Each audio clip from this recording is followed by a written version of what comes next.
Ms. Jahara, it's 5 o'clock, so shall we take a start? Yeah.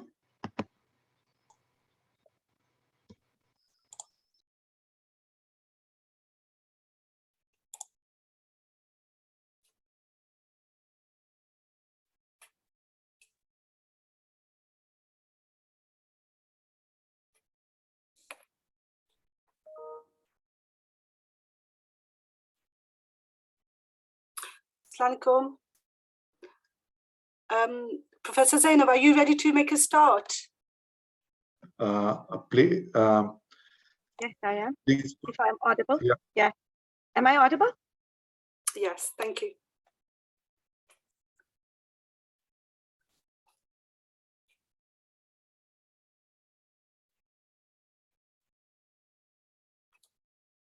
We can hear you. Yeah. Is that? Okay. In the name of Allah, most beneficial and merciful, Assalamu alaikum, hello, and a very good morning to everyone. I'm privileged and honored to welcome you all on behalf of Pakistan Institute of Living and Learning for this workshop. A very warm welcome to all the participants and speakers. Thank you very much for sparing your time and being with us today. Let me just brief you about what the background of this workshop is. Global Mental Health Psychiatry, Cultural Psychiatry and Research Group at the University of Manchester with Professor Nusrat Hussain and Professor Nasim Chaudhary have jointly organized this workshop on suicide and bereavement, leaving no one behind. This workshop highlights GCRF-funded South Asian harm reduction movement, SAHARM. The aim of this is to create an integrated approach and quality improvement in research and mental health care system in Pakistan. The main idea is to create this awareness by mobilization of knowledge and multidisciplinary research approach in self-harm and suicide prevention in Pakistan. The current gap that has been identified in mental health research in Pakistan is the lack of specialty services for the bereavement, for the people who are bereaved by suicide. So this workshop will be focusing on that, and the focus will be based on bilateral learning, where international and eminent speakers from national and international forum would be, experts would be talking about their research work, their experience, and professionals would also share about their work, which would provide us with an opportunity to learn more about suicide prevention, especially with reference to people who are bereaved by suicide, and how to improve and provide support, to quality support to the families here in Pakistan who are bereaved by suicide, and to make contribution in the field of research. Without any further delay, I would like to invite my today's speaker, Professor Nasim Chaudhary, CEO, Pakistan Institute of Living and Learning. She is a consultant psychiatrist and professor of psychiatry at Dow University of Health Sciences. Dr. Nasim would be talking about self-harm and suicide prevention work in Pakistan, mainly on SAHARM. Over to you, Dr. Nasim. Thank you, Professor Zainab Zadeh. Hello, everybody. Pleasure to be here today. And what I'll try and do is give you a brief overview of work that we have been doing on self-harm and suicide prevention in Pakistan in collaboration with University of Manchester. So just a line on Pakistan Institute of Living and Learning. We are not for profit, and our main aim is to improve health and well-being of our people, in particular their mental health, and to find safe, effective, culturally appropriate solutions for their mental health problems through research. Next slide, please.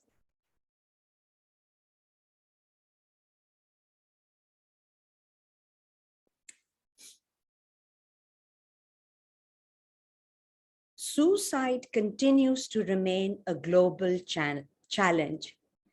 Every year, still nearly 1 million people are dying by suicide. 75% of these deaths occur in low and middle income countries, It's a leading cause of death in our young people. Every single suicide is a tragedy. Next slide.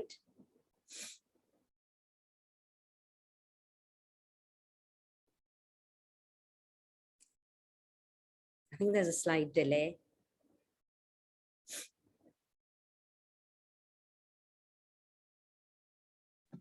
It's changed. Yep. A little bit about Pakistan. We are the 5th most populous country in the world. A third of our people live below poverty line. We have low literacy rates, huge disparity between the rich and the poor. The rich are getting richer and the poor are struggling to find where are they going to get their next meal from. Suicide mortality data is lacking. This data is not reported or informed the overall mortality rates. We do not report to WHO. Our surveillance systems are poor, so there are inaccuracies in actual and reported cases. So our self-harm work started a number of years back with a small exploratory RCT, where we recruited people who presented with a recent history of self-harm in 2 public hospitals in Karachi, and we tested the effectiveness of a culturally adapted, manual-assisted problem-solving intervention. We found that those who received the intervention, there was a significant improvement in their suicidal ideation, hopelessness, their depression, coping resource, and quality of life. Next slide.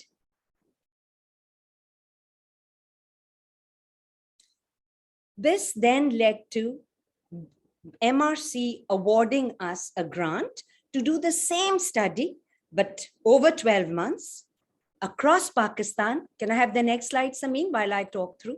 Across Pakistan, recruiting from the community as well, and to see whether its effectiveness lasts over 12 months. We also wanted to see whether there was a reduction in repetition rates of self-harm. So this study was done in 5 major cities of Pakistan. We randomized 901 adults who presented with self-harm.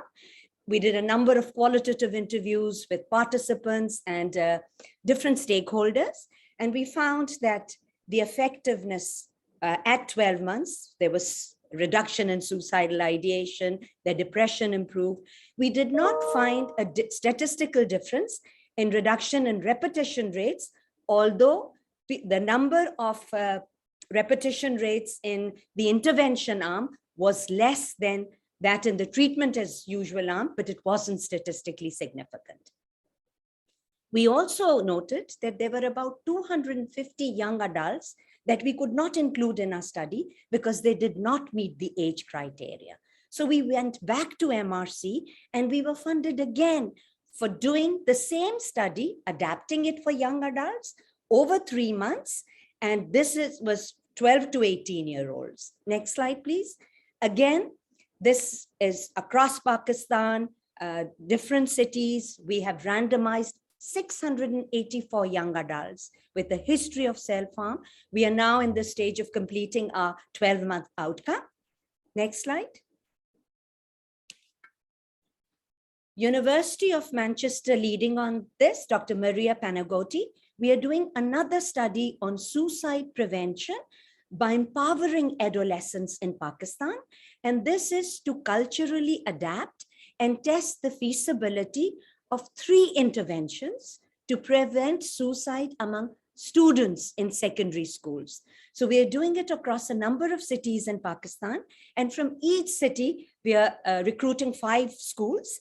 Can I have the slide again, Samin, because I want to briefly mention about the interventions. There are 3 interventions in this, a youth aware of mental health program. So in this, we are raising awareness in our students by interactive lectures, role plays. Then the QPR, or question, persuade and refer, is for teachers and parents, and it's more like a gatekeeping training. And then for professionals, a screening for professionals, where professionals are trained to identify high-risk adolescents and then referring them appropriately. Next slide, please.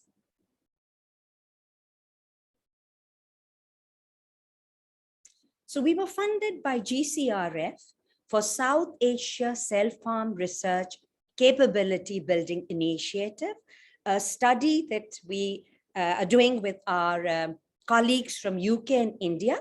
And the component that Pakistan is doing is South Asia Harm Reduction Movement, SEHR-M. SEHR is early morning ray of light in Urdu. Next slide, please. So this SEHR-M, we are doing over 6 work packages. Work package 1 is on capacity and capability. As part of this project, we are doing structured training on research ethics, biostats and epidemiology, health economics. Now, these are areas where there are gaps, not just in Pakistan, but in other LAMICs as well. Our work package 2 is to understand the social determinants of why people self-harm and commit suicide. We are doing a nationwide, first ever National Psychiatric Morbidity Survey. In this, we are including 11,000 households, and it's across Pakistan. We've already started data collection. Our third work package is considering that our surveillance systems are poor, reporting can be inaccurate.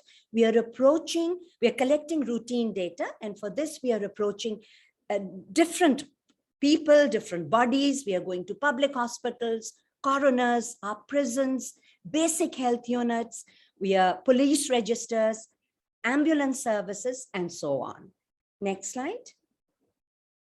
We are also doing qualitative interviews. Both our CMAP and YCMAP had qualitative components. So in this study as well, we'll be doing qualitative components with different stakeholders. Our work package 5 is on evidence synthesis. Not a lot of people in Pakistan do systematic reviews. So under SEHR-M, we are running workshops, trainings on how to conduct systematic reviews. There are a number of systematic reviews that we are doing on self-harm and suicide. We have published one systematic review in mobile and internet-based interventions for self-harm and suicide.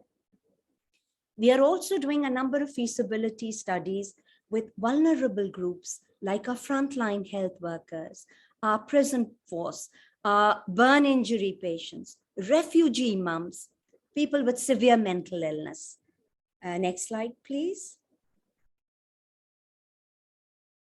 We are also developing suicide first aid guidelines for Pakistan. Dr. Armenia Colucci, she's an associate professor in UK. She's helping us in this. Armenia has already developed guidelines for suicide first aid for Japan, Philippines, India, Sri Lanka, and other countries. Next slide. I think it's so important to mention here that this work could not have been possible without the excellent partnerships and collaborations that we've developed over the years. And these collaborations are from our community to community leaders, to our policymakers, to higher education institutes, and to many, many different other organizations. I'll quickly point out just two. The Sustainable Development Goal Task Force, their lead, Mr. Riaz Fatiana, extremely supportive of this work. He's a psychologist by background. He is the one who's proposed a bill in our National Assembly, because he's a member of National Assembly as well, to decriminalize suicide in Pakistan, as suicide is still a criminal offense. And I'll only mention Fatma Jinnah Women University, with whom we've only recently established National Center for Research on Self-Harm and Suicide Prevention. And Dr. Anila Maksood is going to talk later about it. My last slide is just a big thank you to our participants, our funders, our collaborators, and thank you everybody for listening. Thank you very much, Professor Nasim, for enlightening us with the work that Pakistan Institute of Living and Learning is doing. Just briefly introducing myself, I'm not sure when I introduced myself, I was audible or not. I'm Professor Zainab Futwadzadeh, professorial scientist working with Pakistan Institute of Living and Learning, clinical psychologist based in Karachi. I got an opportunity to work with Pakistan Institute of Living and Learning on these self-harm projects, and it's been a fantastic experience, and the contribution that I could make through this platform was interesting. So with this, I'll move on to our second speaker for today, Professor Christopher William, Monderry Senior Research Fellow at the Institute of Health and Wellbeing. Professor Chris is a professor of psychosocial psychiatry at the University of Glasgow, Scotland, UK. His specialty is with reference to cognitive behavioral therapy research work and clinical practice. Professor Chris has been known to us, especially all students and researchers of Pakistan Institute of Living and Learning, with reference to being our supervisor in the CBT-based work that we are doing for Saharam and other projects. Over to you, Professor Chris. Thank you very much. Thank you very much for the introduction, and hello, everybody. Going to be considering suicide and bereavement and coming through loss your way for family and friends of people who've harmed themselves and that's led to death, and helping people to understand their reaction to losing somebody important. And how people react depends very much on who the person is, who they've lost, and the way it happens. And I'm going to try and structure this talk to look at a CBT perspective, if you like, a cognitive behavioral therapy approach, looking at the different situations people find themselves in when they face the suicide of a loved one, how their thoughts can vary as individuals, how their feelings can vary, how their bodily reactions and behaviors can also vary. So it's to give a structure for this. First thing is, it's often a shock.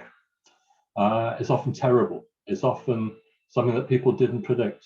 And that sense of, that loss of control, if you like, of being able to say goodbye. If somebody is in a situation where they have chronic illness, maybe has a serious illness, perhaps cancer, or is known to be unwell, there could be preparation time, there could be conversations.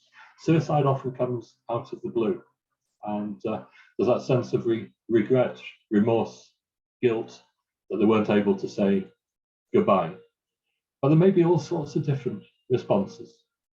And sometimes anger, sometimes depression, sometimes shame, sometimes guilt. Sometimes there may be other unexpected emotional responses as well. And I want to try and spend some time to look at this, about the different ranges of responses, because I've mentioned the negatives, the upsets, the anger, the grief, the guilt, distress and hope. But also sometimes it's in a setting where there's been, and the same with chronic illness, sometimes suicide, or often suicide, occurs in the context of a chronic condition, depression. As we know that hopelessness associated with depression is one of the most common contributing factors to suicide.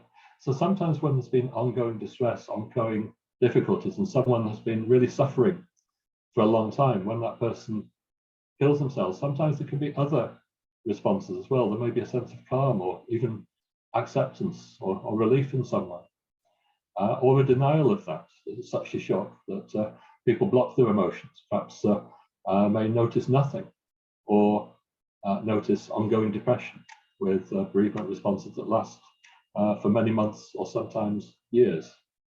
But shock, I think, is one of the key things in many people's situations. Anger, we talked about a little. Guilt, I think, again, could I have done things? Why hadn't I picked this up as a parent, as a brother or sister? Why wasn't I able to help?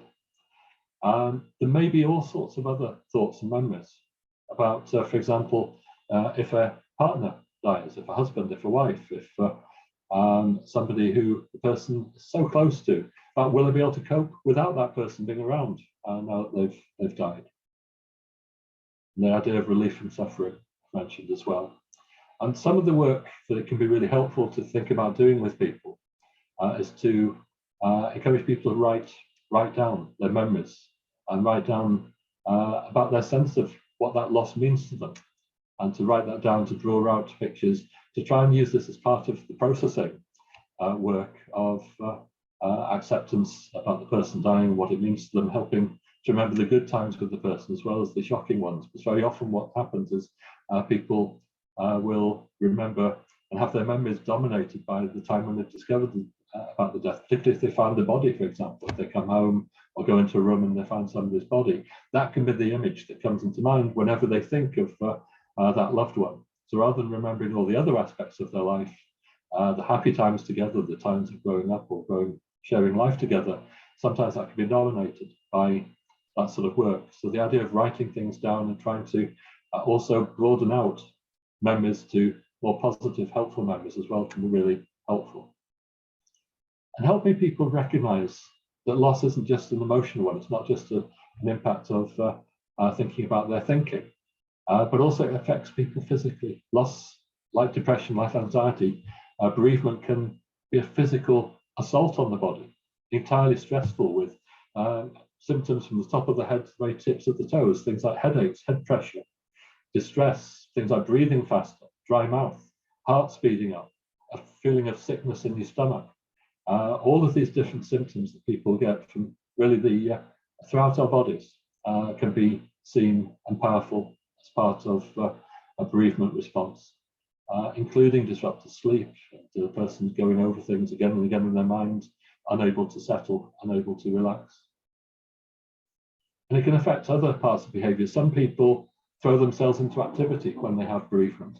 They'll do things and do things and do things, try and fill up every moment of time to try and avoid that grief. Sometimes they'll stop doing things, just reduce doing things, stop going to work, stop doing things around the house, just turn in on themselves, perhaps as a protection from the sense of hurt. And those extremes of doing too much or doing too little, both might be understandable for a short time, but if it lasts for too long, it might be something that's important to try and help people to come through. The other emotions that people might have might come through with crying. It's completely normal and understandable how distressing it is, the anger and the worrying about the future. But sometimes people respond in other ways that are unhelpful to grief, trying to eat too much, block emotions by eating, comfort eating.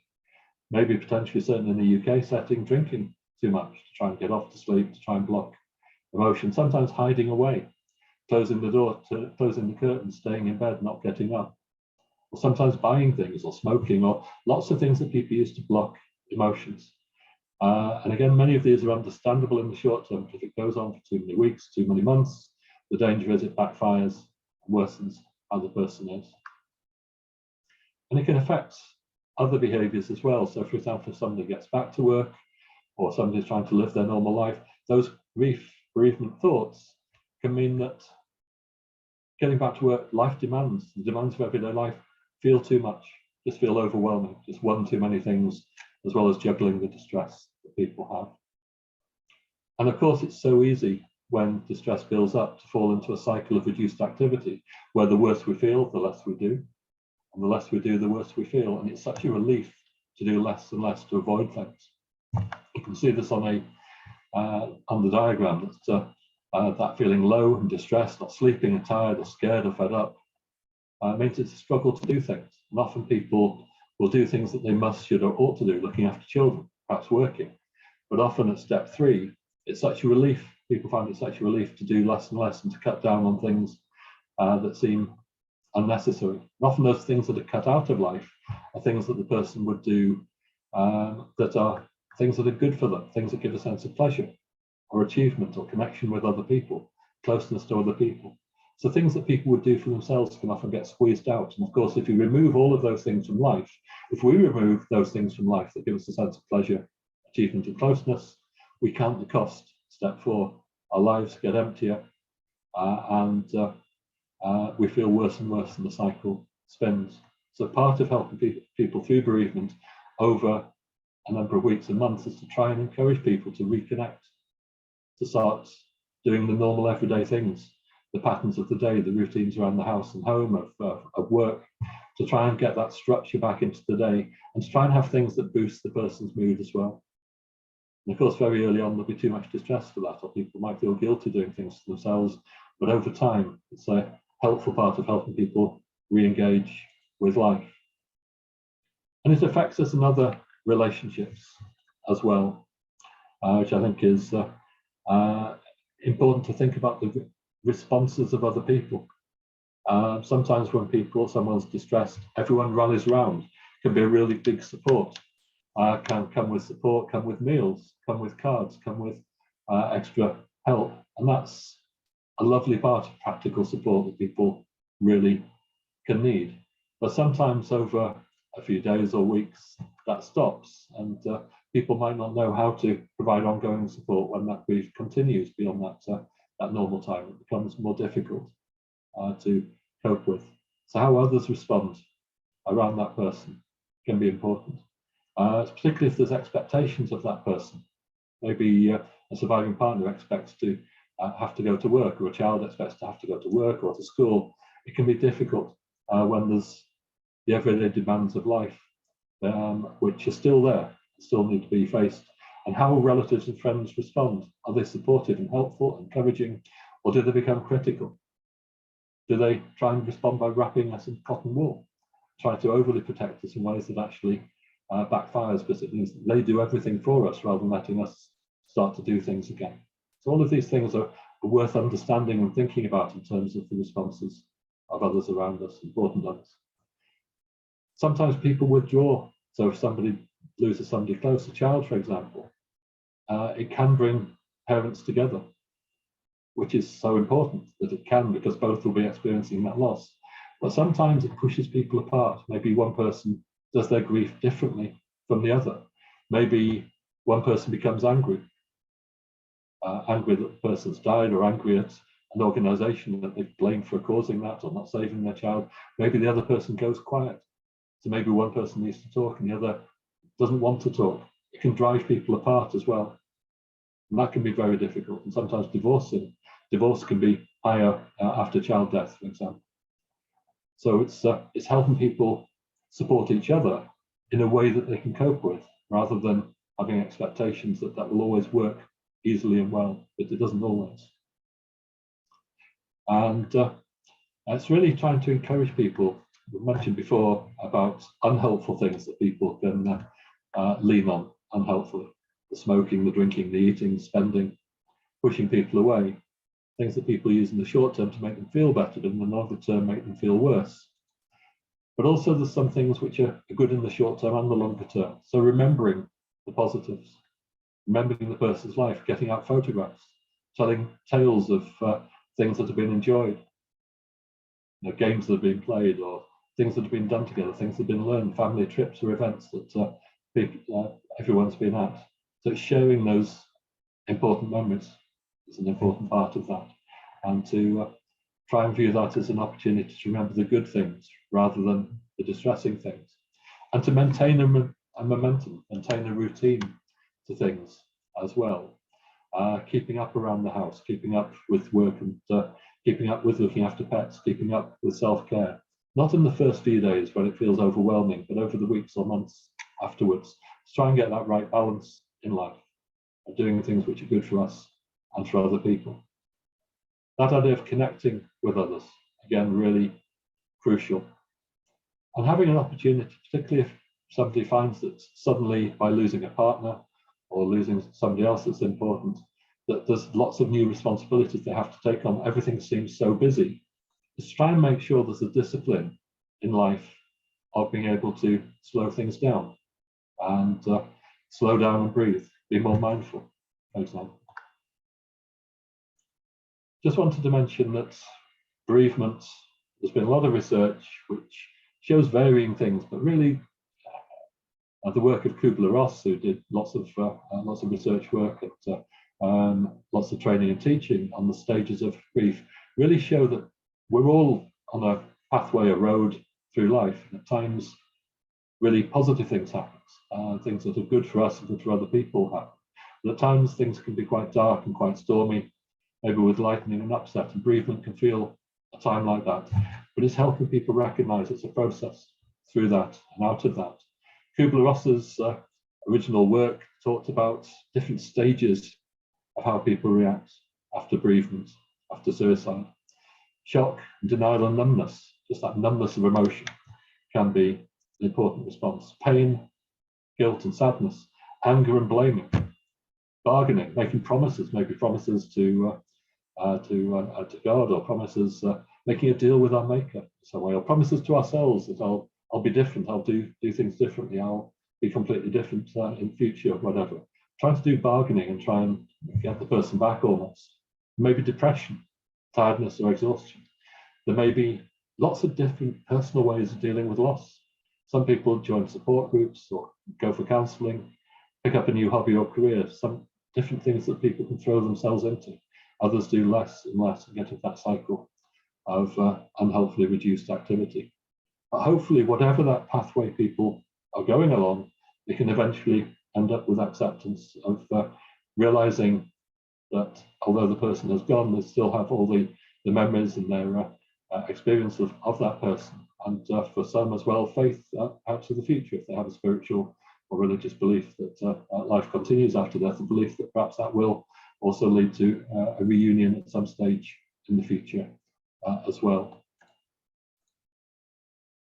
So it's all about finding new meaning in life and a pathway to keep going on with.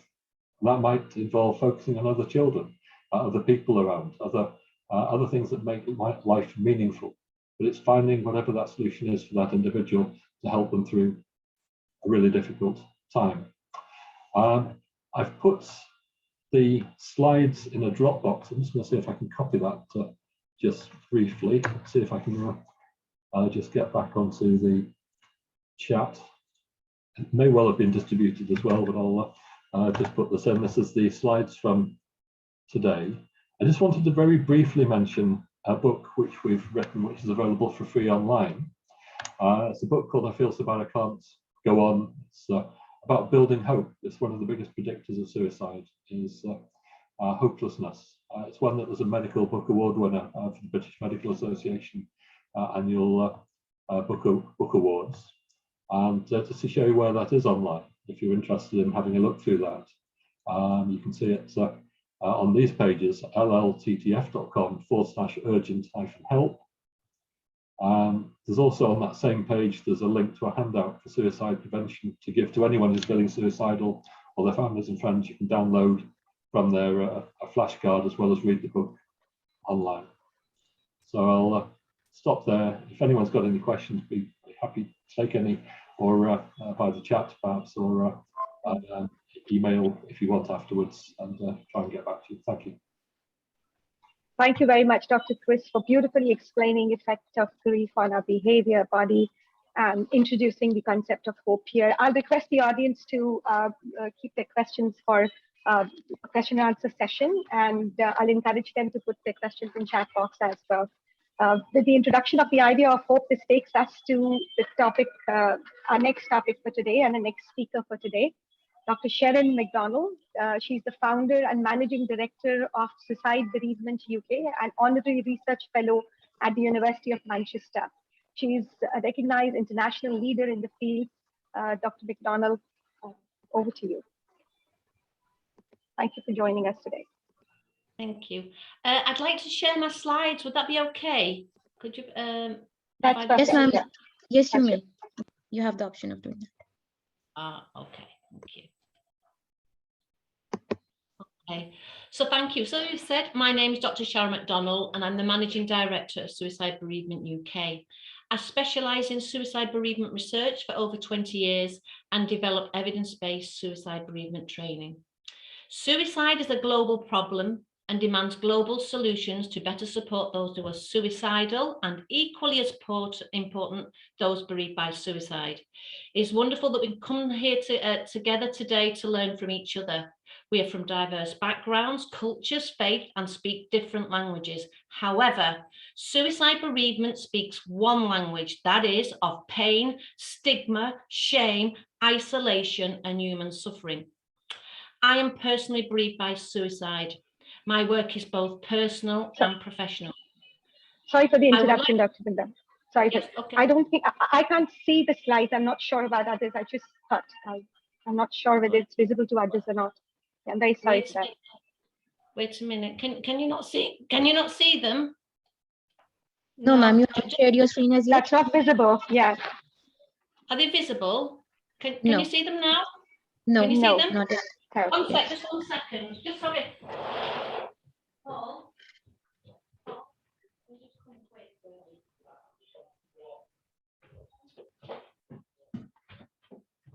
Sorry about this. Just 1 second. They can't see my slides. I can't see. No, I can't see my slides. Just speak. Need to share your screen. Okay. Share. I'm sharing. Right. Just that one. Sorry about this. Can you We see can see. now, everybody? Yes, yes, yes. Ah, right. Oh, okay. In the beginning. Okay, so you can all see now. Sorry about this. Oh. Yes, that's visible. All right, okay. So before I start, I want to take this opportunity to acknowledge the courage of those speaking about their loss in your country. It is their courage of speaking out about being bereaved by suicide that will ultimately help advance and influence the change in your country.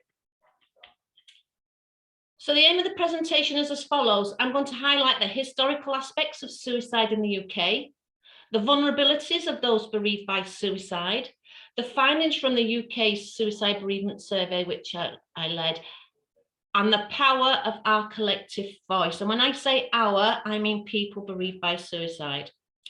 Ultimately, this presentation, if I do it well, and I don't mess up with the IT, should generate more questions for you all than answers. So I want to start with a quote. To share your weakness is to make yourself vulnerable. To make yourself vulnerable is to show your strength.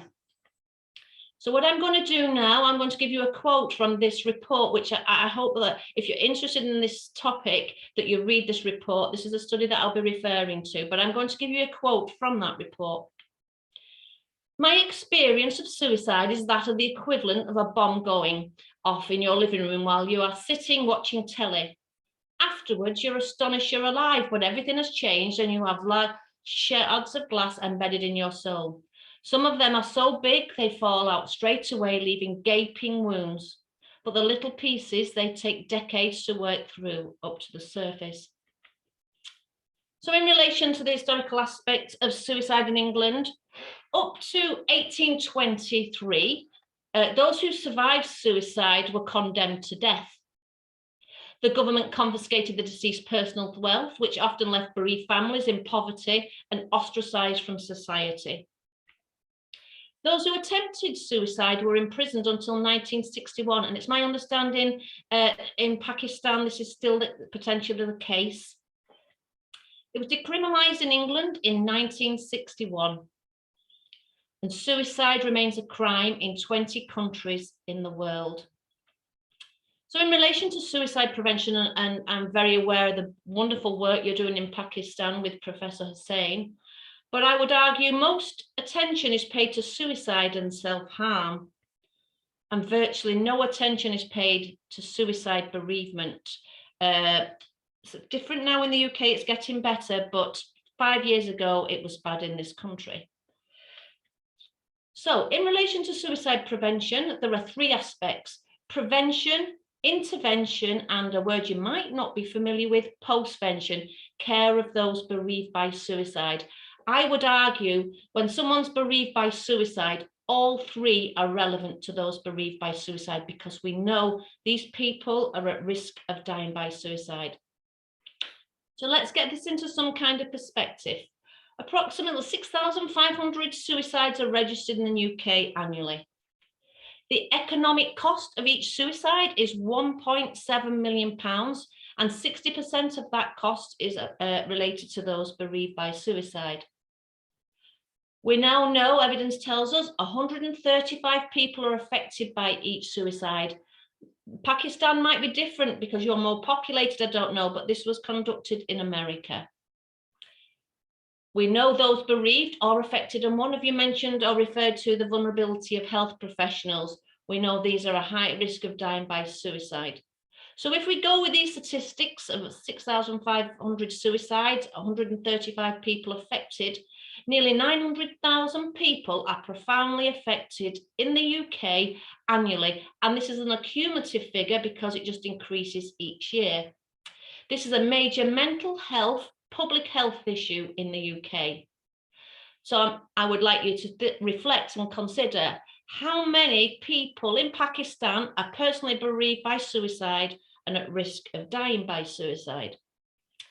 So you'll get people, now this is a relatively new field, and they'll say suicide is like when there's that ripple effect, that droplet is the suicide, it hits the water and there's a ripple effect.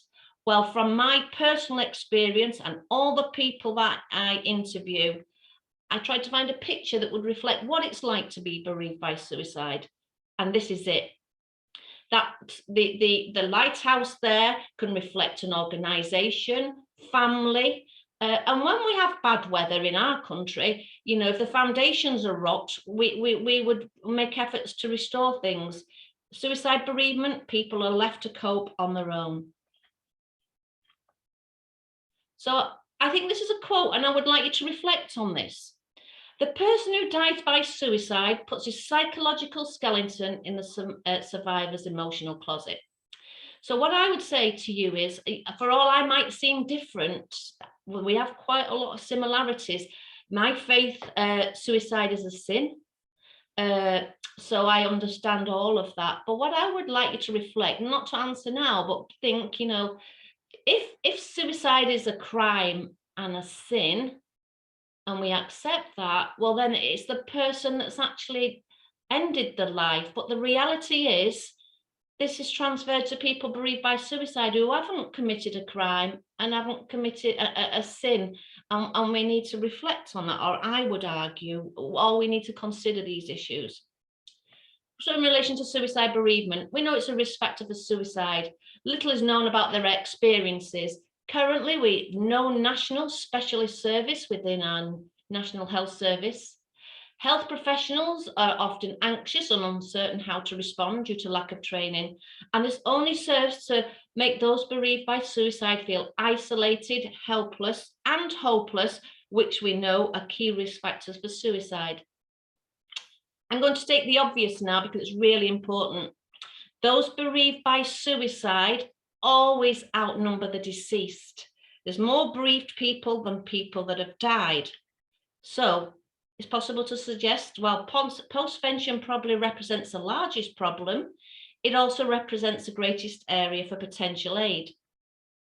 So in relation to suicide, as I've said to you before, if we look at the iceberg, at the top, your country, my country, we look at suicide and self-harm. We don't look at suicide bereavement, the impact on the bereaved and the professionals that are exposed to this.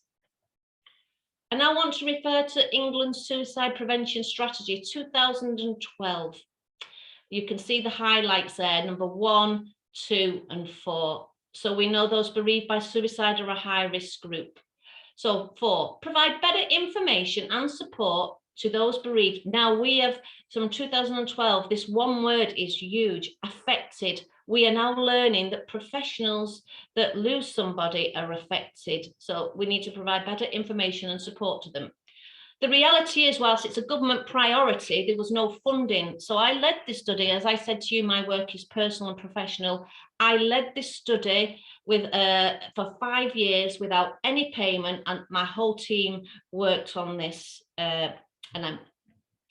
So also, what's really important, not one size fits all. So male, female, ethnicity. So when we do suicide bereavement research, we have to understand and look at subgroups and cultures and different things to understand what kind of support these people need. So now I'm going to talk about the National Suicide Bereavement Study that I led. So I've got an honorary contract with the University of Manchester. So these are the people that took part, that were in the research team. I said to you before, to share your weakness is to make yourself vulnerable. To make yourself vulnerable is to show your strength. So I'm now going to show the findings from the Suicide Bereavement Survey, which reveals the collective strength of 7,158 people who participated in this study. This is a report. I don't know if you're aware of it, but I would really recommend you really need to read this. This is an international interest in this, government interest. This is the largest suicide bereavement survey internationally. The aim was to understand the impact of a death by suicide may on the lives of those bereaved or affected, to establish and support people bereaved, and I keep saying or affected because I'm kind of guessing maybe your country might not be thinking about this issue, so I will keep saying it. What support was helpful and where support was lacking. To examine evidence of the need for suicide bereavement support service to ultimately inform policy, research and practice in this field. So it was an online survey. The inclusion criteria was for adults, to be adults bereaved, if they perceive themselves to be bereaved or affected by suicide and lived in the UK. They were self-recruited, and we used various methods to recruit. And we did this between September 2017 and August 2018. So this study is unique because we're looking at both sides of the coin, the bereaved and the affected. There were 71 questions, tick boxes and free text. There was no restriction on word count and people wrote quite a lot. We collated demographic information, ethnicity, occupation, sexual orientation, how many times these people have been bereaved or affected, the relationship to them, etc. We also looked at suicide in the workplace and the support received. Then what we did, almost like a funnel, if they'd lost more than one person, we would ask them to focus on one person that they've lost, and it wasn't the one you loved the most, just we needed to understand the totality of the lived experience. So I'm guessing you're reading these as I've been talking. So we looked at the relationship to the person who died, the impact on them, the support they received, children affected, and it goes on. Now, this picture is, I deliberately picked it because it's horrible, but there's two ways of looking at that. People bereaved by suicide, I'm guessing in Pakistan it's harder than it is in the UK. It's hard here, but I'm guessing it's harder there. There's two ways of looking at that picture. We're silenced, we're not allowed to speak out, but equally you can look at that picture again and the zip is opening. And that is what's happening in the UK. And I hope it's, and it seems that it's happening, hopefully, in Pakistan.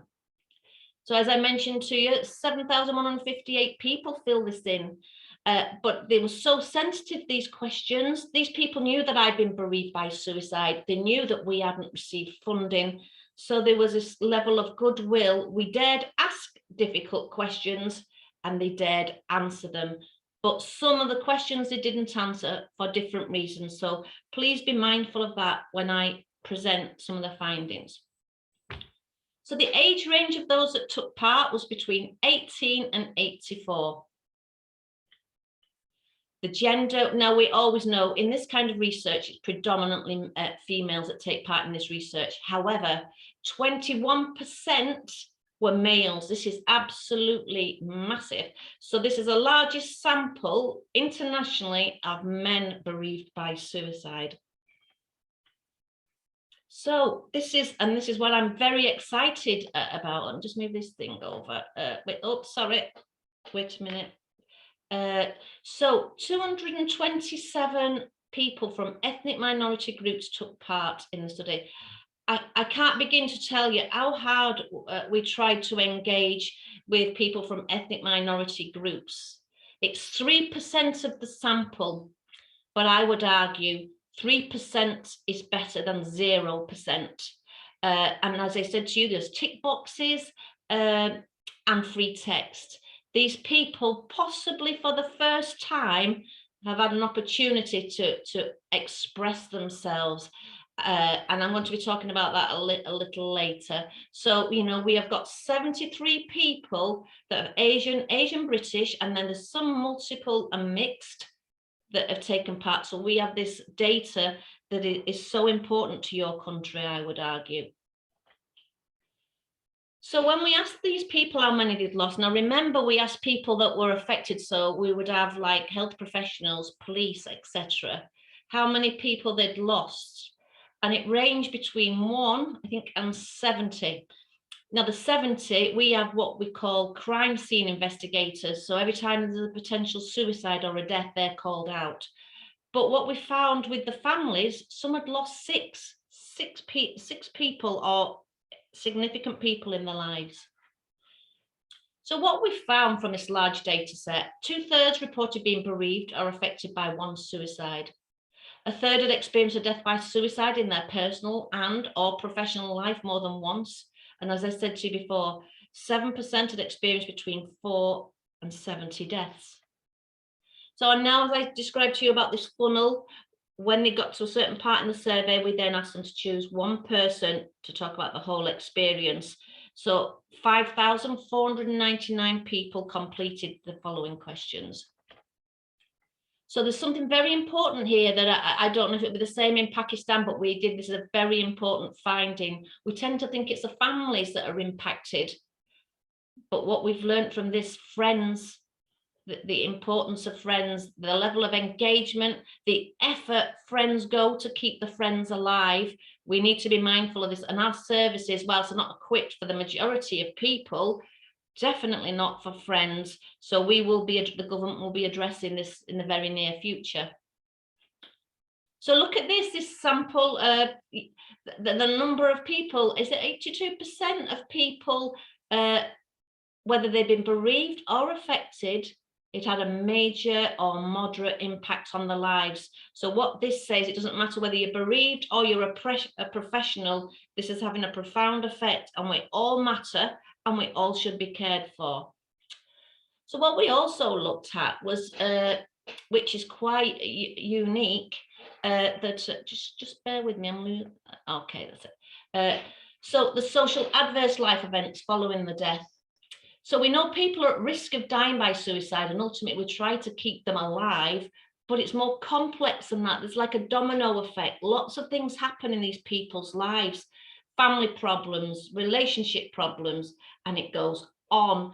Homelessness, gambling. And what we found, 39% reported adverse social life events, 24% 2 or more, 6% 4 or more. So these don't occur in isolation, and the more that are included, the more complex the bereavement becomes.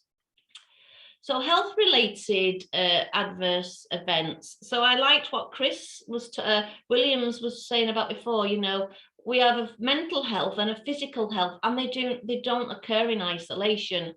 So while I'm talking, you can look at the statistics. So 49% had adverse consequences relating to the health, and look at this again, 31% 2 or more, 10% 4 or more, 3% were hospitalized for mental illness. And what I would say, and what we have learned in relation to drugs, the young ones, young people and children are taking illegal drugs, and adults or people like me are abusing prescribed drugs. So there's an array of problems here highlighting the need for a multi-agency approach. So those that attempted suicide, what we learned is of 4,818 people feel this, 382 had attempted suicide. And because this is such a large data set and we can break them down, what we've learned is the loss of a parent or friend, this is so important to look at friends, was the most common to attempt suicide. The majority attempted within 1 year, the remaining, nearly 40%, a year or longer. And in the UK, we're learning about this, and we think, or we believe we have to go in straight away and look after these people. But the reality is these people need ongoing support.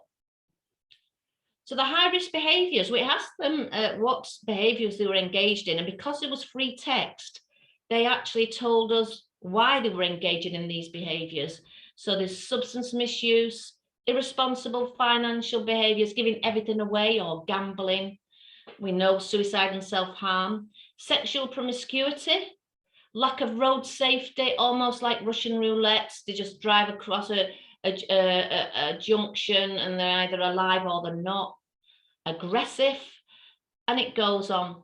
But what we found, this is more common under those males under 25 years. And again, the change, most had lost a parent or partner. They'd experienced multiple suicide deaths in a lifetime, and those bereaved over one year tended to engage in this behaviour, highlighting the need to get upstream and engage with these people before, you know, all these difficulties they encounter. So in the study, 38% suffered from suicidal ideation, 8% self-harm, 8% had made a suicide attempt. Now, I haven't got the time because of the time constraints, but what I would say, if you're interested in look at the report, the data's so large, we can work out the behaviours and everything, breaking it down into different groups as friends, parents. So this is really important data, but you will need to look at the report to get the detailed information. So we've learned that so in our country, we're not even sure when we should go in, if we should go in, and how we should approach them. These people, or 65%, wanted support in the first week. Now I'm highlighting here, it's support, not counselling. They need help with lots of practical things. So this study provides unique insights into the following: the impact of suicide, the perceived needs, the multifaceted aspects of suicide bereavement, high-risk behaviour, impacts on men and their perceived needs, cultural awareness amongst ethnic minority groups, impacts on friends, and some of these are the first internationally and the largest samples, students, clusters, impacts on participants when they were children and the workplace, etc. So what I would say, you know, the same as your country, I have no doubt whatsoever, we feel shame, we feel stigma, we feel silenced. This survey is quite powerful in the fact that it's been led by someone bereaved by suicide, and these people, they've engaged. This is the first time possibly they've been able to talk about the feelings and generate hope by participating.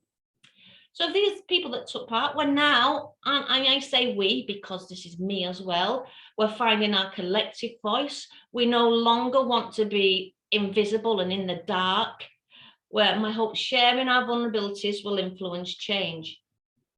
So here are the recommendations from this report. Want them based on the research. The first is the implementation of national minimum standards in a post-vention service. A national online resource for those bereaved or affected. A national campaign to raise awareness of the impacts of suicide bereavement. Evidence-based suicide bereavement training for frontline staff who have to deal with this issue. Specialist support for people bereaved by suicide who engage in high risk-taking behaviour. Workplace suicide bereavement support, and further research on the impact of suicide.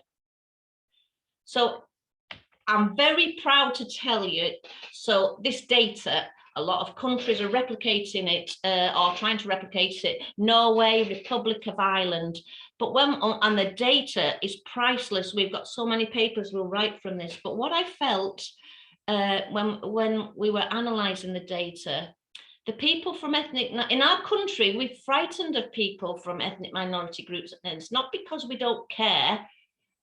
I think we don't know what to do, which is not acceptable, so we do nothing. And so whilst we don't know a lot about people bereaved by suicide generally in the UK and have to go to other countries to guide us, we know even less about people from ethnic minority groups. So our priority, regardless of all the other data, if these people from ethnic minority groups took part in this study, we decided the priority would be, it would be our first paper that we would publish. This has been published about 2 weeks ago, and it's about ethnic minority groups and their experience of suicide bereavement. But actually, what I would say, we have got, this is all different ethnic minority groups put together, which is almost in a way a nonsense. We need to break it down again. So potentially we've got data for Muslim people, and I think ultimately that is a very important paper that we will publish. So these are the findings, just briefly. You can look at it. You can. This is on our website if you want to look at this paper. So this is briefly what came out of this paper: the prevalence of stigma associated with suicide, the maladaptive coping strategies, and what's particularly interesting, whilst we think people from different ethnic minority groups we've actually found that they're no different to us, which, you know, if you're writing a paper, that might be frustrating, but that's very powerful. They need the same things as we do. Their emotional responses were similar to everybody else. Definitely a lack of support.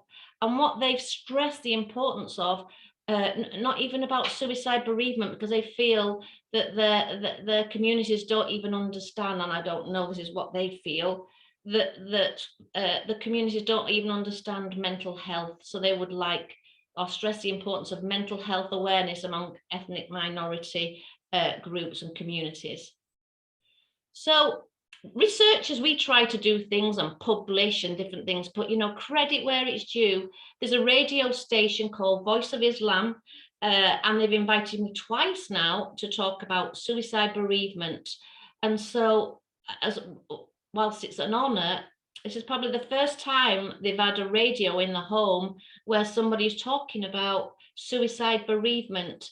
And so I think, you know, research is important, but we need to utilize all the other resources that we can use to help these people and to spread the word. So what next? So I would say, I hope that I've generated some interest, that you can understand the importance of doing research in this, and rather than your people being silenced, maybe that zip could open. And hopefully, I'm hoping that I've motivated you enough to want to do something similar in your country for your people. Thank you. Thank you very much, Dr. Sharon, for sharing this very important piece of work. We are very thankful for sharing this very useful information, very sensitive and useful information. I'm sure people who are interested would check the website and read about the paper. So thank you once again for sharing this very brilliant work.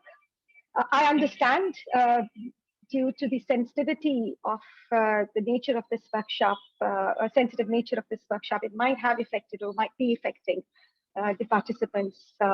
What I'll say at this point is please take care of yourself. And Dr. Chris also shared some of the resources. Towards the end, we'll also be sharing more resources. So we're mindful of this, that due to the sensitivity, the nature of this workshop, it might have affected the people, or it might be affecting as we proceed. Thank you very much. Now I'll move on to our next speaker for the day, Serish Tawfiq. She is a psychologist and Assistant Director Operations at Pakistan Institute of Living and Learning. Serish's research interests are in the area of self-harm and suicide prevention. Thank you very much, Serish, for joining us today. She'll be talking about how mental health of families who experience or suffer from bereavement by suicide, how that's affected, a systematic review. Over to you, Serish. Thank you very much. Thank you so much, ma'am, for introducing me. So today, I'm going to present our ongoing systematic review, which we are doing to assess the risk of mental health issues among immediate family members bereaved by suicide. As we all know, bereavement is a phase of grief, sadness, and mourning after the death of the loved one. And such type of deaths are usually sudden and unexpected, which increases the risk of trauma experienced by people as compared to other bereaved group. Also, in all these things, stigma plays a key role, because due to stigma, usually people hesitate to seek help during this difficult time, and also people who wants to offer help to such group hesitate to provide such helps to them. Now I want to discuss some facts and figures about suicide exposure. So studies highlight that for every suicide death, over 100 individuals are exposed, with 25 profoundly impacted and bereaved. Also, recent meta-analysis highlighted the lifetime prevalence of suicide exposure to 21.83% of the worldwide population. In this, our ongoing systematic review, our primary objective is to assess the risk of depressive symptoms and suicidal ideation in immediate family members bereaved by suicide as compared to bereavement by other cause of death. Whereas our secondary objective is to assess the association between bereavement by suicide and depressive between low and middle income countries and high income countries. We use 3 databases in our systematic review. These are SynHealth, Medline, and PsycInfo. As I mentioned, our population is immediate family members. So we define immediate family members in our SR as children, siblings, parents, spouse, and grandparents, and bereaved by suicide or bereaved by other than suicide at any time in life. In SR, we included all quantitative studies except qualitative, which are published in literature or available in great literature, except reviews, commentaries, discussions, or editorials. So here is the Prisma diagram that I want to share with you. As I mentioned, we use 3 databases. So we get 7,659, in which almost 1,314 duplicates were found. And at initial screening, received 6,345 studies. But we have excluded 6,292 studies at the initial stage because they are not meeting our inclusion criteria. And in last, we come up with 53 studies which found as eligible to be included in RSR. But further, we excluded 35 studies because while reading those studies, we found some studies don't have comparison group, some studies used compare with non-bereaved group, and some measures pre-loss depression, and some don't use like the measures that we are looking for, like the depression or the suicidal ideation. We also cross-check all the references of these 53 studies, and while checking those citations, we come up with 11 articles that are that meet our inclusion criteria of SR. So now in our SR, we have included 29 studies. On the basis of these 29 studies, now I'm going to present some preliminary findings. As I mentioned, the SR is ongoing. So here is few findings. Like from these 29 studies, we come up with cross-sectional study, longitudinal, case control, and comparative study. And the most interesting thing is that all included studies are from high-income countries. And the overall age range is from 3 to 91. Like in one study, we come up with age 3, and one study we come up the age range, the highest age range is 91. And this is the age range is not specific to the suicide group. I'm here mentioning the overall brief groups age ranges that start from 3 to 91. As I mentioned, our primary objective is to assess the risk of depression among suicide bereaved group. So we come up with this results that depression is high among suicide bereaved group as compared to other bereaved group. As far as Dr. Sharon mentioned about suicidal ideation, similar things come in our SR findings. Like suicidal ideation is high among suicide bereaved group as compared to other. We only come up with only one study which had reported suicidal ideation as high among sudden death bereaved group as compared to suicide bereaved group. So these are some of the findings from our ongoing SR. Thank you so much. Thank you very much, Narish, for sharing very important and useful information. Now I'll move on to our next speaker for today, Dr. Anila Maksood. She is head of the Department of Behavioral Sciences at Fatima Jinnah University, a distinguished researcher in the field who has made important contribution in the field by contributing significantly socially and through her innovative research work. Dr. Anila will be talking about Suicide Prevention Center, focus and future of the research. Thank you very much, Dr. Anila. Over to you. Good evening. Good evening from here.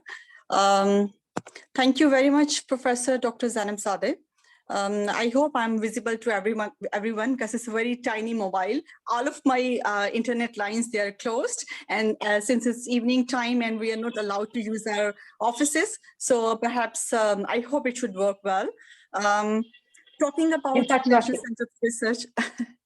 So talking about National Center for Research on Suicide Prevention, relevant to today's topic of discussion, I thought it's most pertinent to talk about a recent advancement and development, that is establishment of the center.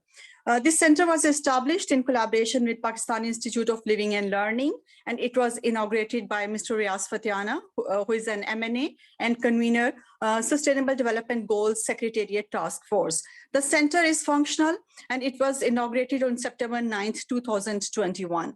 At this point, I would like to take this opportunity to express my gratitude to Pakistan Institute of Living and Learning for extending collaboration that actually resulted in form of establishment of the center at Fatma Jinnah Women's University. We are highly thankful to Global Mental Health Research Group and particularly Dr. Nusrat Hussain for his constant support to develop networking and extending the research activities of the center. Next slide, please.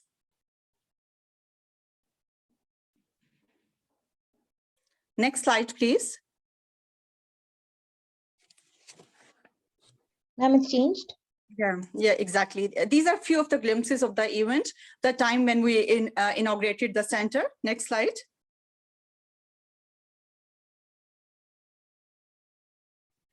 Next slide, please. Yeah, thank you. There's a slight delay in the connectivity, so I'll just change as soon as it's all right. It's fine. We are used to such delays, and perhaps COVID has brought some positivity on our part that we are adapted to the system itself. So talking about National Center, it's a dynamic center of research with a particular focus on suicide and self-harm prevention in Pakistan. We are aiming to explore about healthy, responsible behavior in the society. The center is aiming to use innovative research methods in order to meet societal challenges in mental health through participation and collaboration with commitment to change. We are striving to be a catalyst for mental health research. We are ensuring to deliver mental ill health prevention and the provision of care in Pakistan. We are aiming to generate and utilize research evidence for informed policy. Next slide.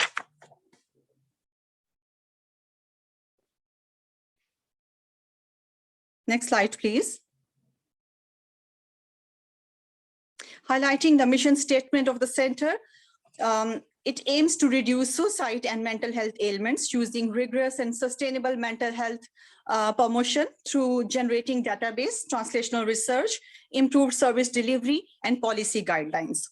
Vision of the center is promoting life-saving dialogue and actions to reduce suicidal ideation and negative behaviors through research, services, and outreach. Next slide. We have very well-defined goals as far as the next 5 years policy of the center is concerned. We are conducting research in order to monitor risk and protective factors, because this is the base level information which we need in our part of the world. We are offering and aiming to provide services by means of translational research, which will help us actually to deduce evidence-based practices as far as our clinical and service provision is concerned. We are struggling to reduce stigma and promoting positive and responsible behavior in society. We are aiming to offer capacity building in promotion and prevention of suicide to institutions, individuals, community, and health professionals at national and at international level. We are aiming to translate and disseminate research to inform and impact on policy and practice. Next slide.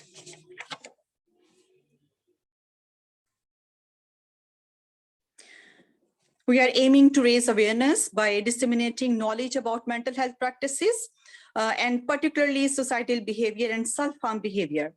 We are aiming to identify potential risk factors which probably can help us to explain self-harm related behaviors, to identify and evaluate all those possible relevant environmental factors, which can help us to build resilience and can promote healthy behavior in the society. As far as our objectives are concerned, we are struggling to plan, initiate, manage, and evaluate suicide prevention work across different settings, such as community settings, primary care, and psychiatric units. We are trying to develop networking with different schools, institutes, so that we can connect to different age groups, particularly children and adolescents, to provide care. And perhaps if you look at this factor, the most important thing is to connect mental health services with schools and colleges and universities in order to fill a sort of gap which is prevalent whenever we need to talk about the referral system that is prevalent in our healthcare and other settings. Next slide. So we are aiming to increase competence of key workers within community and healthcare in order to manage mental health related problems. We are in process of networking and generating support groups in different universities. We are aiming to generate a database in order to develop registry of professionals in the field of psychology and other allied fields of health. We are building partnership and collaborations with potential stakeholders, including institutions, government, media, and general public. Next slide. These are our core values. We are striving to work together, and we are working to provide evidence-based data, and we are aiming to develop this center as a hub of information where all of the activities, all of the relevant databases can be accessed within the premises of the center. We are trying to reduce the impact of suicide, and we are aiming to improve mental health literacy and reducing stigma in society. We are encouraging help-seeking behavior in different segments of the population. We are ensuring the provision of appropriate support. If you look at this flow chart, it will help you to explain about that we have very prominent strands to work for. We have a component of research, in which we are looking for providing initial baseline data, and we are trying to make a sort of database within our center. And this is something that is directly linked with kind of services which we want to offer, because once we have baseline data, it will help us to deduce relevant information and to translate research in form of kind of practice which we would like to offer as far as community and healthcare settings are concerned. So talking about a I think I'm again on, you need to get back to the previous slide. Exactly. So talking about services, we are looking at to deliver interventions and treatments at multiple levels. And we're offering to provide trainings to large segment of healthcare professionals. And this is something, I mean, research and our services, both of these components, they are directly linked with our outreach component, in which we are trying to connect with institutions to fill gap in context of referral system. And we are trying to get back to community in terms of providing services. And if you look at the last trend of the outreach, that is admin and policy wing. Through this, we are trying to reach out to policymakers so that we can introduce something that is actually needed as far as improving the mental health conditions of different segments of the population is concerned. Next slide. These are our key priorities. The reason why I'm talking heavily about objectives and goals, this will help us, and particularly our participants, they can think about how possibly they can relate with us. So in terms of our current activities and key priorities, we are looking for to provide a complete surveillance data, which will help us to move forward to provide innovative approaches in treatment and care. We are using innovative research methods.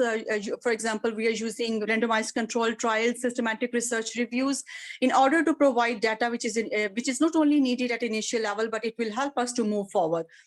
So we are conducting systematic reviews, translational research, as I just have explained about it, and we are trying to produce research with an impact. And this is possible when we would be able to produce research in journals for scientific community and for journal community as well.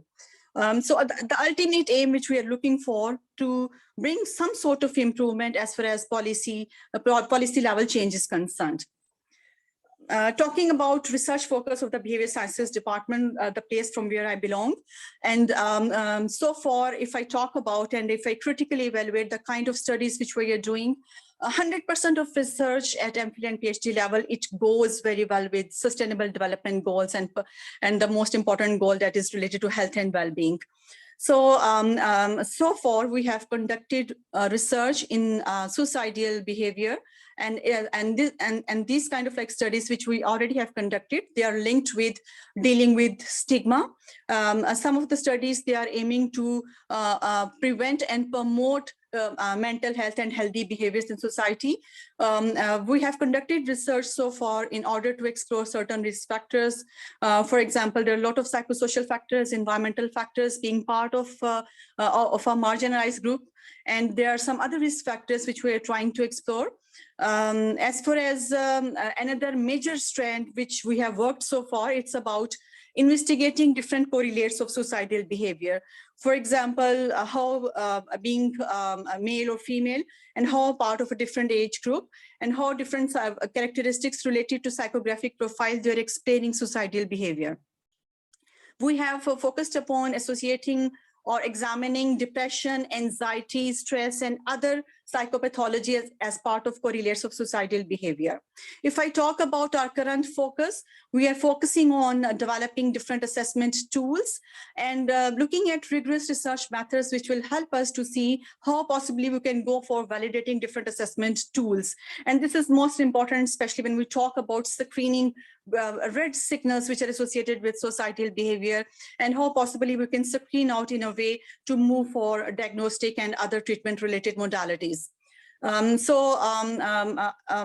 If I talk about some of the studies which we are currently planning, we are focusing on different interventions which should be introduced at community level in order to go back to the community, or in order to provide help to those people who are actually in need. Next slide, please.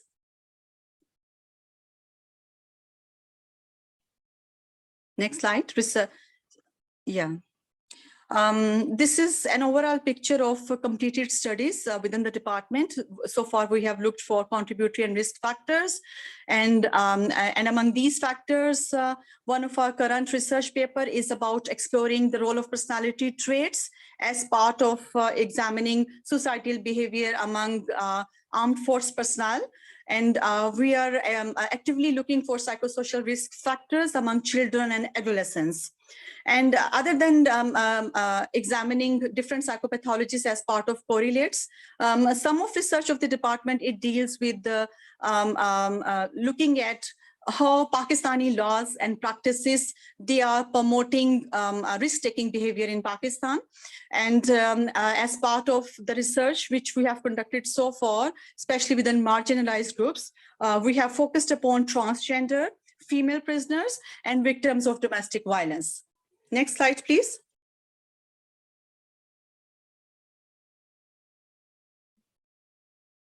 Next slide. Yeah. This actually represents our most immediate research plan, which we are doing these days.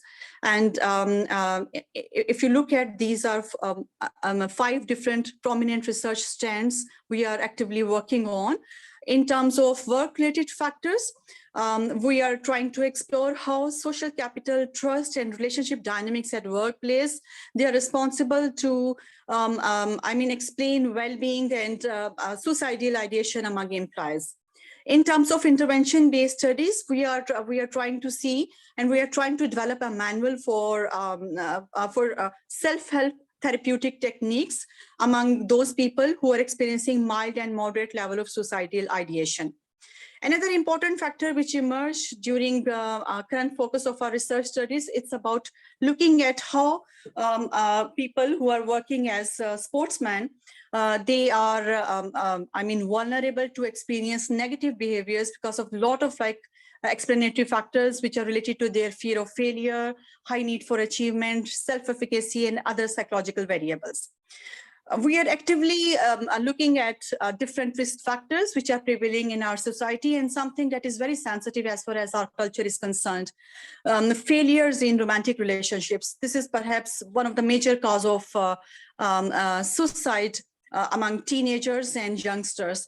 And we are trying to see how possibly we can help this particular age group through different interventions that they can come out of like something that is negative and they can move to positive relationships in their life. So our next prominent trend, which we are actively working on currently, it's about working on projects which are aiming to promote mental health awareness and promotion. And in this context, we are working on mental health first aid training as part of a research project or as part of an ongoing MPhil level study, where we are looking at how possibly we can train teachers in order to helping them out to dig out and to diagnose red signals which are associated with negative behavior, and how possibly they can provide support to their students.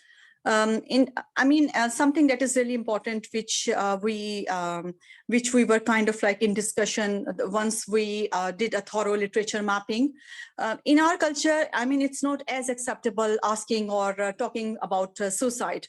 And especially this is something which we experienced and which we experimented in our university as well.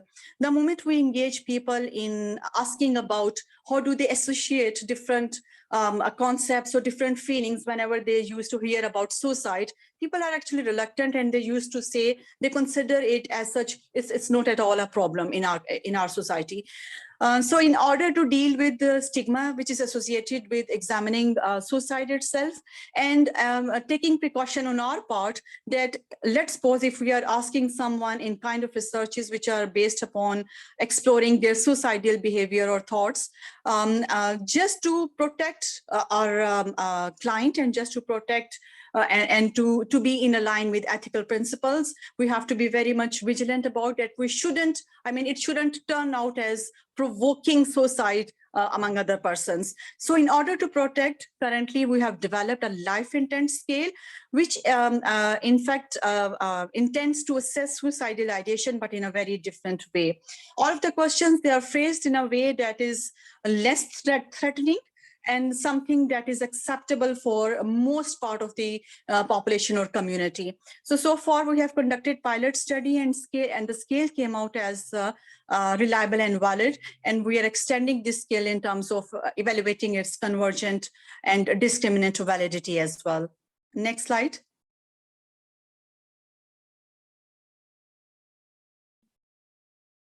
Next slide, please. Yeah.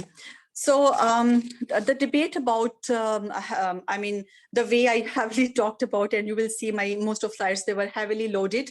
The reason was, I mean, through explaining all these objectives and goals, ultimately the participants who are attending and who are listening to my presentation, they will come back to us and they will think about number of ways through which they can connect and through which they can build networking and the way they can participate as far as research extension is concerned.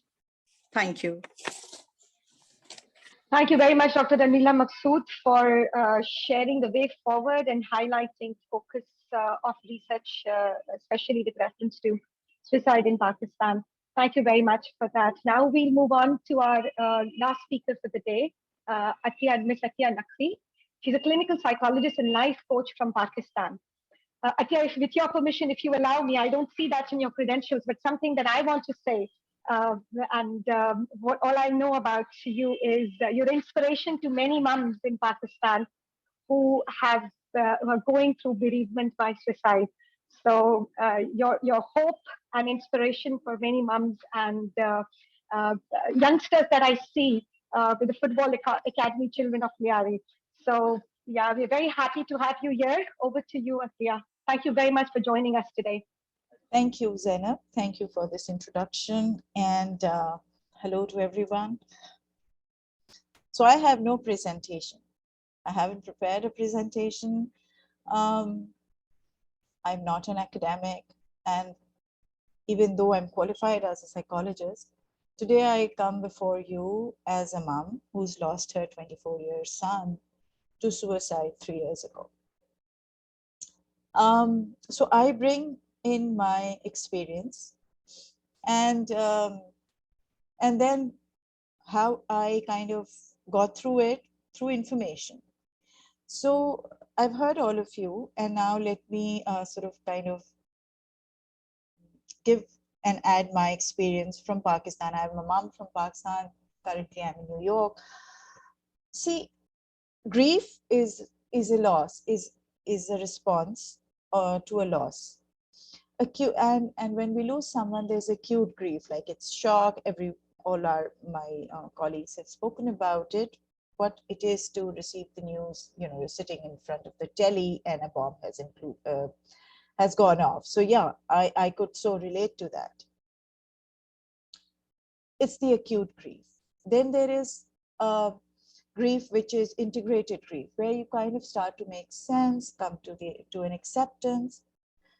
However, grief in response to suicide is less integrated. It's complicated. It's complicated. The response, I can speak for my family. We were 4 members left after my son. We all grieve differently. There was anger, there was withdrawal, there was, wailing. I mean, and all of us suddenly were strangers to each other. So I had 3 children. My eldest suddenly died, took his life, and I've become very careful in the language that we associate with suicide. The language of committing suicide is very, very harsh for me. It's not a crime. So when we talk about decriminalizing, destigmatizing suicide, what are we doing? First and foremost, we start by talking with acceptance, respect, because we don't stop loving the person just because they chose to die. Actually, the love is kind of left, it's unspent, and how we channel it later.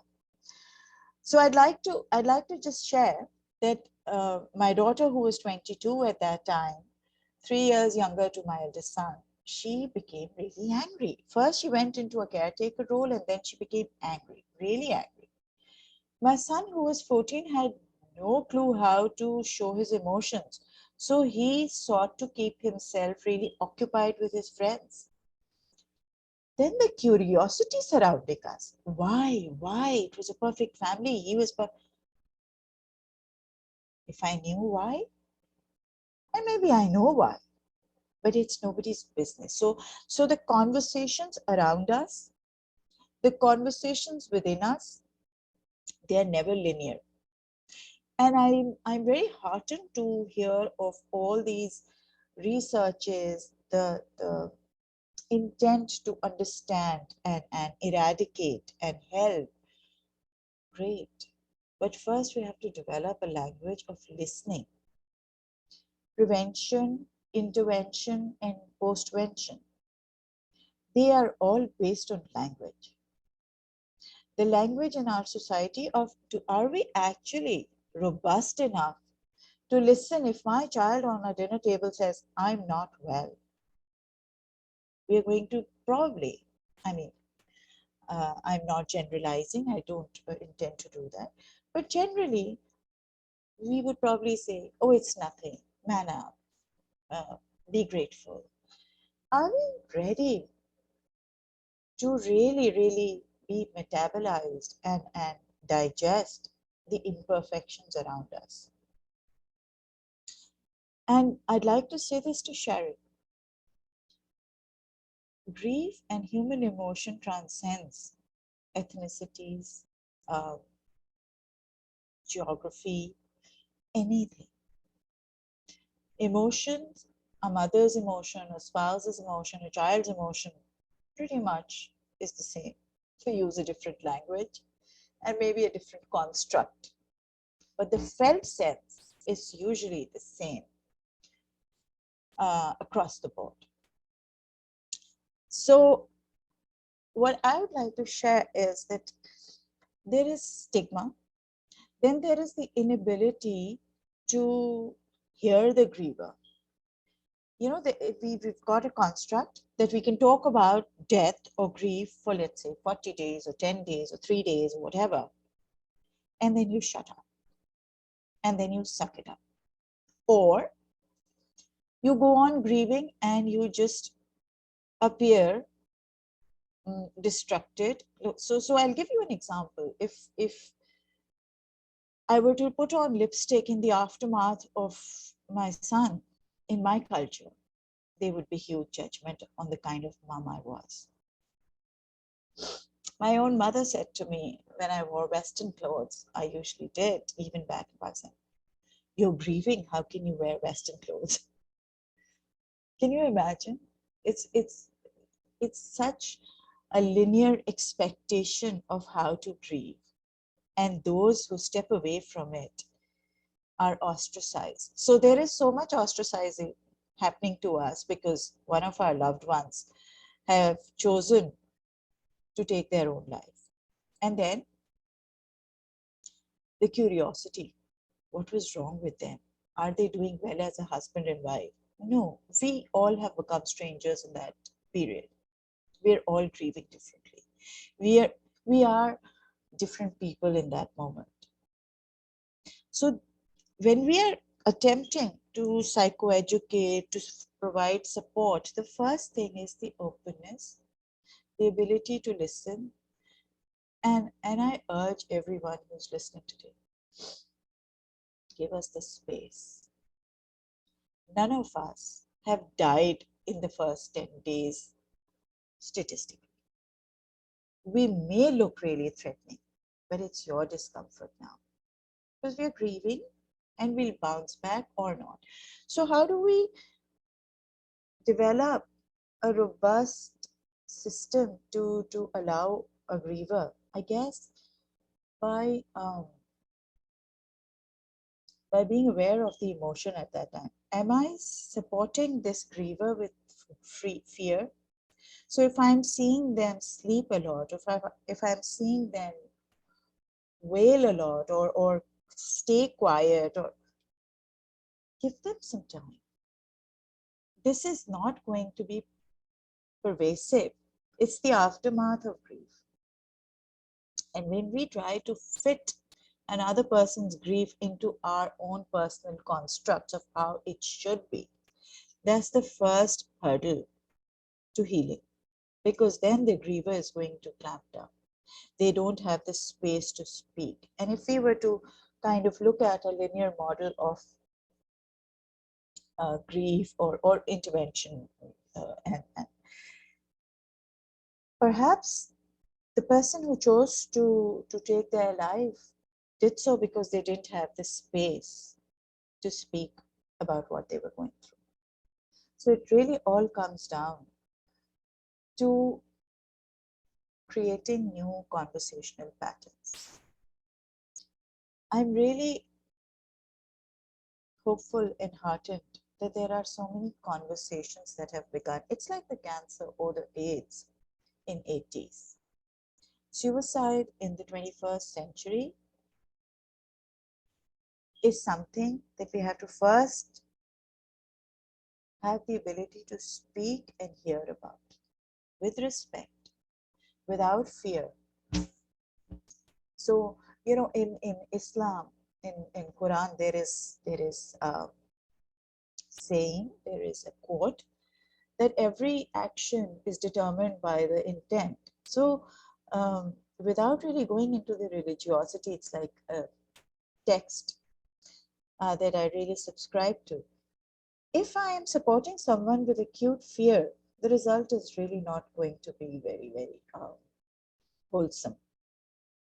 But if I'm doing so with a sense of purpose, self-assertiveness, love, simply love, because I do know most of the people who strive to help us want to do it out of love, but love takes a back seat many a times and fear takes the front seat. So as a social scientist, you know, what Chris said, what Sharon said, the ability to, you know, words like empathy, words like love, words like mercy, compassion, mindfulness. Yes, it's a theoretical construct. So first and foremost, at an epidemic of mental health, what we are facing now, really making these constructs part of our day-to-day curriculum, practice. The shoulds and must cannot define us anymore. The shoulds and must really take us away from our authentic selves, and thus the hopelessness. Thus, hopelessness of the person who's gone, and then the hopelessness of people who are left behind. Stigma, as we all said, stigma is a term, but to live through that, to live through stigma is not easy. In a collective society like Pakistan, where everybody is either related or knows everyone, stigma is not just the way my son died.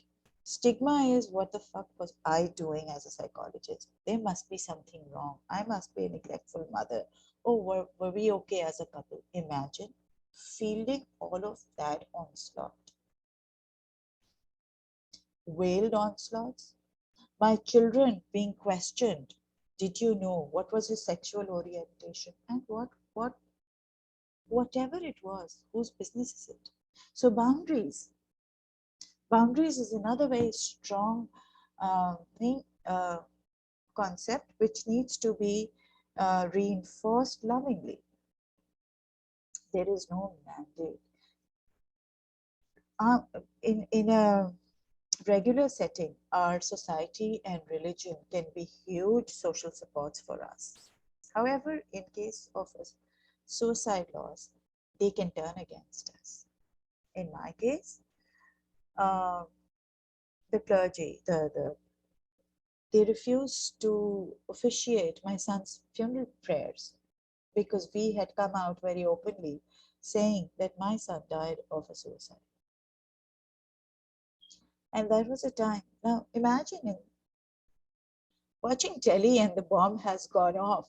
And in that moment, to go through people turning their back or telling us to lie. Our loved ones said, all siblings, cousins, were, just tell them he died of an accident in Boston. So not only has my son left me, if I love him, what kind of a mom would I be if I choose to lie about his last action? And if I choose to define his last action and take away from who he was for the last 24 years? These are major, massive conflicts. They were massive conflicts, and yet it's a time of self-awareness, because you know what, as a psychologist, now in hindsight, I can say I stopped giving a rat's ass about the world. I had borne the biggest loss, and I was still standing.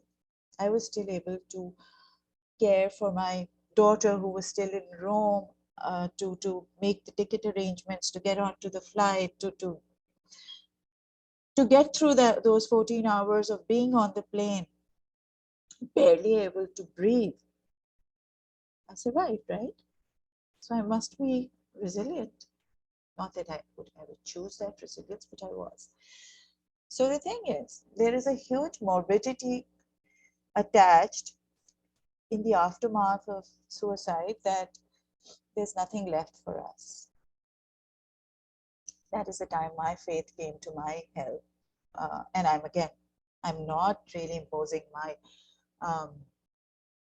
belief system on anyone, but I'm sharing that the God that I chose to believe in was kind and merciful, and judgment was his forte, and I would probably trust him rather than spend the rest of my life in fear. And I was told on so many social media, while you come here talking away, your son will be burnt eternally.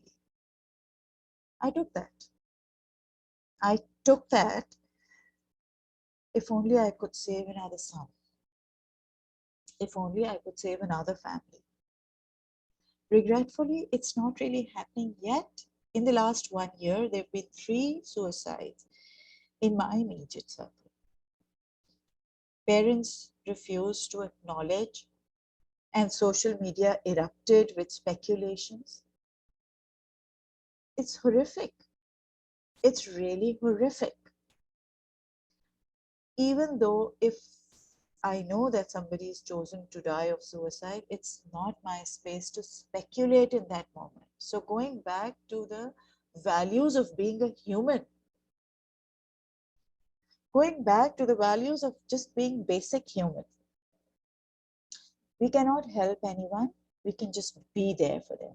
Helping another person means that you're disempowering them and creating a hierarchy of being stronger than them. There is no such hierarchy. We all have our personal strengths.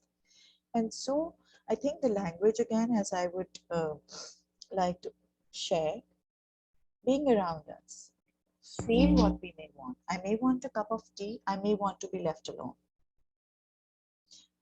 There is no right or wrong. There is, please do not, tighten them into spectrums of black or white, right or wrong. It's so subjective. It's a moment of feeling, staying with your feelings, with your emotions, and then translating them into what you feel is right, not what you know is right. Right? Knowing arrives from allowing yourself to feel.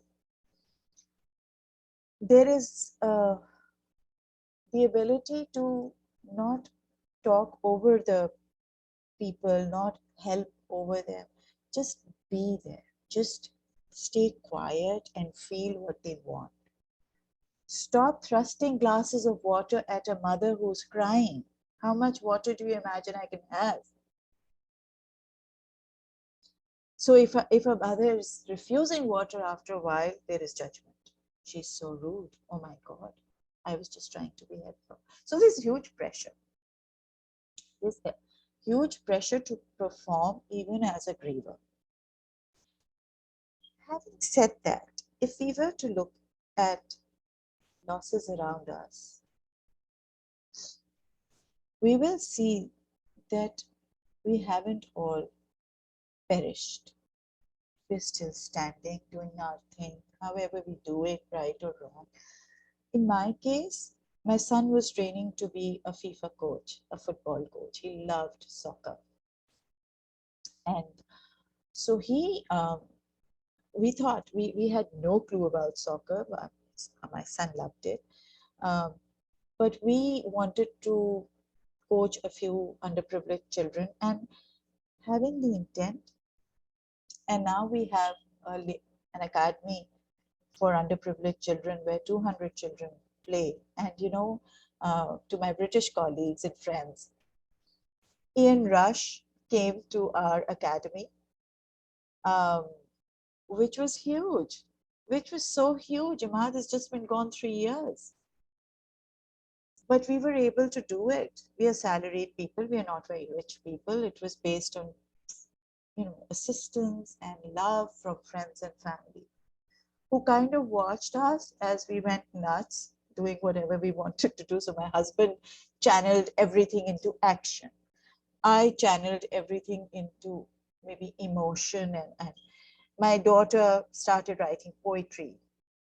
My son, and it was very, I want to share one thing. My youngest son, I was very concerned. He was always hiding in rooms and I was busy. And one day some of his friends were visiting and I asked, is Emmett talking to you guys about his grief or his brother?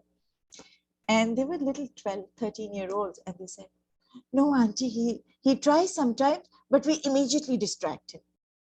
And that was sweet. And I asked them, how would it be if he spoke to you? Do you want us to speak? Of course we'll speak. There is such earnest attempt to love and support even at that young age. But when we try to circumvent and we try to create a system, that's when we take away the humanness. So, you know, I would like to add that I could go on speaking. I could go on speaking just because I'm very passionate about it. However, in the interest of time, I would also like to close with a quote from Elizabeth Kubler-Ross, and that's, the reality is that you will grieve forever. You will not get over the loss of a loved one. You will learn to live with it. You will heal. You will rebuild yourself around the loss you have suffered. You will be whole again, but you will never be the same. Nor should you be the same, nor would you want to be. So I am a different person. I wear my son's grief with pride because I mothered that child. I wish he hadn't left, but he doesn't define us. His last 1 minute choice does not define who he was or who we are. Thank you, everyone. Thank you very much, Athiya, for in few minutes for helping us reflect on how important space is and making us feel. So thank you very much for sharing your feelings and helping us experience that as well in this very moment. Thanks a lot. With this, I would like to quickly take 2 questions that are in chat box. And then we'll move towards, because there are a few minutes left, so then we'll move towards concluding of the session. There are 2 questions in chat box. Any one of the speakers could answer. One is related to, somebody has asked to throw light on child and adolescent suicide in Pakistan. And if Dr. Nasim or Sarah Shtofi could, any one of you could throw a little light on that, would be helpful. Yeah.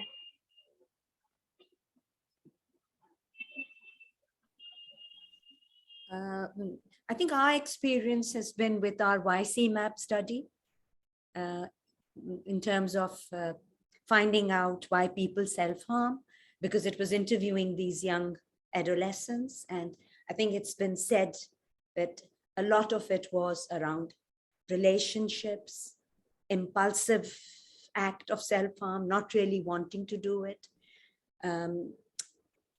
Also about the culture clash between parents and themselves. So those were the main kind of themes that came across by youngsters. Not being listened to, people not understanding. And I don't know if there's anything else that Serish wants to add. But thank you, Dr. Nasim. Serish, you want to say something? So, ma'am, these are the main factors that coming from YC-MAP, highlighted in YC-MAP. Can I say something please, to that? please. Yeah? So in my work with adolescents and children, I think the biggest gap is that parents are not willing to listen. They think they know everything, and this is the next generation, and this generation is very different from, you know, this is generation X and the millennials, the Z and the millennials, and we are the boomers. So if you see the generational gap and all the time that has crossed over, this the ability, I think it's very important for parents to be able to listen to their children. If a child does not have the space to say, I think about killing myself sometimes, the parents will take it personally. Instead of taking it personally, remember that he's just sharing right now. This is just the first step. Please do not catastrophize it more, thus closing any communication patterns. Just a very small addition. Thank you very much, Athiya. There is another question related to how positive psychology interventions could be helpful in suicide prevention or getting meaning in life. So if anybody would like to reflect on that. I know that's yeah, Dr. Chris or anyone. I understand that's not directly related to the work which we are doing with reference to CBT, but positive psychology intervention, to the best of my knowledge, are effective in helping people find new meaning in life and in one way or the other could be helpful. It depends upon what sort of approach we are using. Mostly with integrative approach, we make use of that. Yeah. Do we have any other comment on that? Yeah, exactly. Professor Zanab, just to get back to your question, I think there are different interventions within positive psychology domain. For example, gratitude journal. This is something which we can help our clients or someone who is in need of help. We can assist them to write about their feelings and the way they are experiencing something painful about their life or some bad experiences actually. So gratitude is something that which actually, if you look at the kind of like religious beliefs we own, and it serves as a sort of protection sometimes for most of people when being thankful to God, whatever we have in our life, if we are, appreciating the positivity out of it, this is something which might create a sense of satisfaction among some clients. Thank you very much. With this, we come to the end of our session. And before I close the session formally, I would request Professor Nusrat to share his thoughts.